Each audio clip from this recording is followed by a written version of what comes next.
Good morning विद्यार्थी मित्रों। कक्षा 12 विषय भूगोल पाठ 7 व्यापार। पिछले वीडियो में हम लोगों ने व्यापार की आवश्यकता और भारत के विदेशी व्यापार की दिशा के बारे में जाना था। इस वीडियो में भारत के विदेशी व्यापार के बदलते प्रवाह के बारे में हम पढ़ने वाले हैं। भारत के विदेशी व्यापार के प्रवाह में निरंतर परिवर्तन होता रहा है। प्राचीन काल में भारत के गरम मसाले, सूखे मेवे का अर्थ है काजू, बादाम, रेशमी कपड़े तथा रत्नों का विश्व के बाजार में खूब मांग थी। विश्व के अधिकांश देशों के साथ भारतीय व्यापारी संबंध से जुड़ा था। यह प्रथम तबक्का था। दूसरे चरण में अंग्रेजों के शासन दौरान विश्व में हुई औद्योगिक क्रांति के फलस्वरूप भारत में भी प्राथमिक चीज वस्तु का निर्यात विशेष रूप से होता था, जबकि ब्रिटेन जैसे देशों से औद्योगिक उत्पादनों का आयात होता था। तीसरे तबक्के में भारत की आजादी के पश्चात भारत के उद्योगों का विकास हुआ। संचार और परिवहन के क्षेत्र में टेक्नोलॉजी के विकास का सीधा लाभ विदेशी व्यापार को मिला। खासकर 1991 के बाद भारत सरकार ने विदेशी व्यापार को वेग मिला। उनके लिए अब जो हमने अपनाई, यानी भारत सरकार ने जो 3 नीति अपनाई, उसके अच्छे परिणाम हमारे सामने आए। कौन सी 3 नीति? उदारीकरण, वैश्वीकरण और निजीकरण। ये तीनों नीति के अच्छे परिणाम भारत सरकार के सामने आए। अंतर्राष्ट्रीय बाजार में सेवा के क्षेत्र में भारत का विस्तार हो रहा है। इसमें विशेष करके सॉफ्टवेयर के क्षेत्र में सबसे अधिक मांग भारत की सॉफ्टवेयर की है। अगला टॉपिक है हमारा भारत का विदेशी व्यापार, आयात निर्यात। भारत जो है वो वैविध्यपूर्ण प्राकृतिक संसाधन युक्त देश है। कहने का अर्थ है कि विश्व में सबसे अधिक युवा धन वाला देश है। आज जो हमारा देश है इसमें 65% युवा वर्ग है। इसलिए अंतर्राष्ट्रीय व्यापार में महत्वपूर्ण स्थान है, क्योंकि जो युवा वर्ग है वो मेहनत करता वर्ग है और भारत में इसका प्रमाण सबसे अधिक है। भारत विश्व के अधिकांश देशों के साथ व्यापार संबंध से जुड़ा है। भारत के आर्थिक विकास में विदेशी व्यापार का बहुत बड़ा योगदान है। समय के साथ साथ भारत के विदेशी व्यापार में व्यापक परिवर्तन हुआ। जैसा कि मैंने आपको बताया था कि पहले गरम मसाला, रेशम, लोहे का, सूखे मेवों का व्यापार होता था, पर आज हम देखो, आज हम लोग सॉफ्टवेयर के क्षेत्र में और सेवाओं के क्षेत्र में भी आदान प्रदान कर रहे हैं। कृषि उत्पादन, औद्योगिक सामग्री, सेवा के क्षेत्र, तकनीकी क्षेत्र, घरेलू चीज वस्तु वगैरह का आदान प्रदान में परिवर्तन आया है। यूरोप में स्थित विकसित देश Germany, UK, Belgium, Italy, France, Poland, Sweden, Switzerland आदि देशों से यंत्र और यंत्र सामग्री, रासायनिक, परिवहन के साधन, शस्त्र सामग्री, इलेक्ट्रॉनिक सामान, सोना, इलेक्ट्रॉनिकल मशीनरी, हीरे, मोती वगैरह का आयात किया जाता है, जबकि सूत और सूती कपड़े, रबड़, कांच और उनसे उत्पादित इलेक्ट्रॉनिक सामग्री,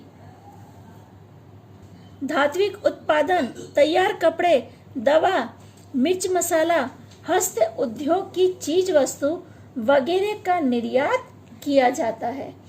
ये जो विकासशील देश है उनके साथ जो भारत का व्यापार है उसके बारे में मैंने आपको बताया। उत्तरी अमेरिका खंड में यूएसए, कनाडा आदि देशों से मुलायम लकड़ी, रसायन, यंत्र सामग्री आदि आयात किया जाता है। ये उत्तर अमेरिका से हम आयात करते हैं, यानी मंगवाते हैं। जबकि यहाँ से सॉफ्टवेयर सेवा, तैयार कपड़े, इंजीनियरिंग सामान, कुछ कृषि उत्पादन वगैरह का निकास किया जाता है। यानी यहाँ से हम लोग भेजते हैं। इसके बाद दक्षिण अमेरिका के Brazil, Chile, Peru, Argentina, Panama वगैरह देशों से खनिज, कागज की लुद्दी, कागज, ऊन, खनिज तेल आदि का आयात किया जाता है। जबकि भारत से मानव निर्मित दस्त कारीगरी की चीज वस्तुएं, चाय आदि का निर्यात किया जाता है। भारत से अधिक दूरी तथा उत्पादनों में समानता के कारण इन देशों में भारत का व्यापार अनुमान में कम होता है। बराबरी का अर्थ है कि एक समान, यानी एक समान उत्पादन अगर दोनों देशों में है तो व्यापार क्यों होगा। अगर हमारे यहाँ पे चाय का उत्पादन होता है, सामने वाले देश में भी चाय का उत्पादन होता है, हमारे यहाँ कॉफी उत्पादित होती है, वहाँ कॉफी उत्पादित होती है, ऐसी जो अमुक सामग्री अगर समान है तो लोग व्यापार किस लिए करेंगे। जब वही चीज आपके क्षेत्र में है, वही चीज यहाँ मिल रही है तो व्यापार कम अनुपात में होता है।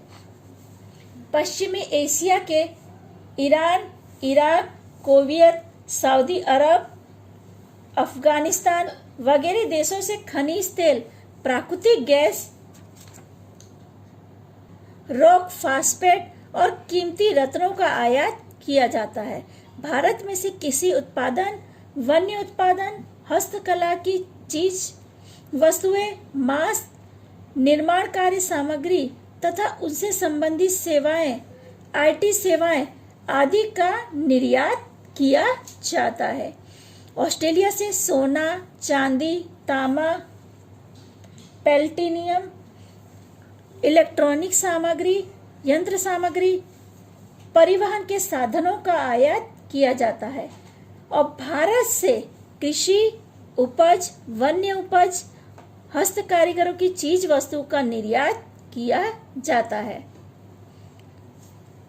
सामान्य हित वाले देश एक दूसरे के आर्थिक राजनीतिक लाभ मिलता है, इसके लिए प्रयत्नशील होते हैं। भारत द्वारा भिन्न भिन्न देशों तथा व्यापारिक समूहों के साथ अंतर्राष्ट्रीय व्यापार में वृद्धि हो, इसके लिए समझौता किया जाता है, जिसके परिणाम स्वरूप भारत के विदेशी व्यापार का विस्तार हो रहा है। हम जब एक देश का दूसरे देशों के साथ व्यापार करते हैं, यानी एक देश दूसरे देश के साथ व्यापार करता है, तो उससे क्या है, आर्थिक स्थिति और राजनीतिक को भी लाभ मिलता है और कोशिश करते हैं यह लाभ दोनों देशों को मिल सके। भारत द्वारा जो विभिन्न देशों से व्यापार किया जाता है, तो इससे हमारे उन देशों के साथ संबंध भी सुधरते हैं। सिर्फ व्यापार तक ही सीमित नहीं है, अंतर्राष्ट्रीय व्यापारों में वृद्धि हो रही है, जिसके लिए सरकार समझौते भी करती है। समझौता यानी एक तरह से एग्रीमेंट, जैसे 2 साल का, 5 साल का, 10 साल का, ऐसा एग्रीमेंट कर देती है, जिसकी वजह से क्या है, एक देश दूसरे देश के साथ व्यापार करने के लिए बंधित रहता है।